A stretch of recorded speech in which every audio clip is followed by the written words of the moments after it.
Phone tapping కేసులో మరో twist వచ్చింది. విజయవాడ కోర్టు కోరినట్టుగా సెల్ కంపెనీలు కాల్ డేటా ఇవ్వాల్సిందేనని సుప్రీంకోర్టు తీర్పు చెప్పింది. అయితే నెల రోజుల పాటు కేసు విచారణ వాయిదా వేసేలా ఆదేశాలు జారీ చేసింది. కోర్టు ఆదేశాలు అమలు చేసే క్రమంలో ఏ రాష్ట్ర ప్రభుత్వ ఒత్తిడికి లొంగాల్సిన అవసరం లేదంది సుప్రీం. ఫోన్ ట్యాపింగ్ కేసు విచారణ కొత్త మలుపు తిరిగింది. సెల్ కంపెనీలు రేపటిలోగా కాల్ డేటా ఇవ్వాలన్న విజయవాడ కోర్టు తీర్పును సుప్రీంకోర్టు సమర్థించింది. ఫోన్ ట్యాపింగ్ కేసు విచారిస్తున్న ఏపీసెట్ కాల్ డేటాల కోసం కంపెనీలను సంప్రదించింది. విజయవాడ కోర్టు కూడా సెల్ కంపెనీలు కాల్ డేటా ఇవ్వాల్సిందే అని ఆదేశాలిచ్చింది. అయితే కాల్ డేటా ఇవ్వడంపై తెలంగాణ సర్కార్ అభ్యంతరం వ్యక్తం చేసింది. ఈ విషయంలో తమకు తెలంగాణ ప్రభుత్వం నుంచి లేఖలు వచ్చినట్టు సెల్ కంపెనీలు అంటున్నాయి.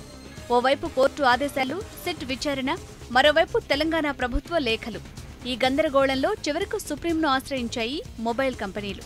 అవసరమైతే కాల్ డేటాతో పాటు రెండు ప్రభుత్వాల మధ్య జరిగిన సంప్రదింపులను సుప్రీంకు ఇస్తామని, సుప్రీమే ఓ నిర్ణయం తీసుకోవాలని సెల్ కంపెనీలు కోరాయి.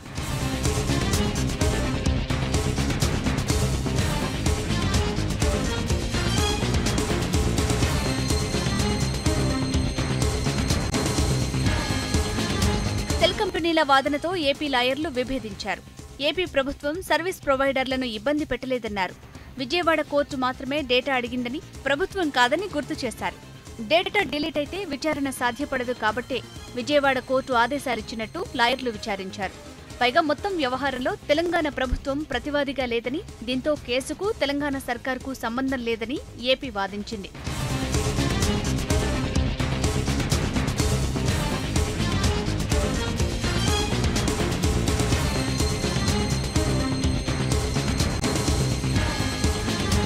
రెండు వాదనలు విన్న సుప్రీం విజయవాడ కోర్టు ఆదేశాలను సమర్థించింది. బెజవాడ కోర్టు కోరిన నెంబర్లకు సంబంధించిన కాల్ డేటా ఇవ్వాలని సెల్ కంపెనీలను ఆదేశించింది. పైగా కోర్టు ఆదేశాలను అమలు చేసే క్రమంలో ఏ ప్రభుత్వ ఒత్తిడికి లొంగనక్కర్లేదని సూచించింది. అయితే వారంలోగా కాల్ డేటా ఇవ్వమంటూనే నెల రోజుల పాటు విజయవాడ కోర్టులో జరిగే ప్రొసీడింగ్స్ ను వాయిదా వేసింది. ఈ కేసులో తదుపరి అంశాలను హైకోర్టులోనే తేల్చుకోవాలని సూచించింది. సుప్రీం ఆదేశాలతో విజయవాడ కోర్టుకు కాల్ డేటా చేరనుంది. కానీ విజయవాడ కోర్టు ఈ కాల్ డేటాను విచారణ నిమిత్తం పోలీసులకు అప్పగిస్తుందా లేదా అనేది చూడాలి. ఇప్పుడు బ్రేక్ తీసుకుందాం.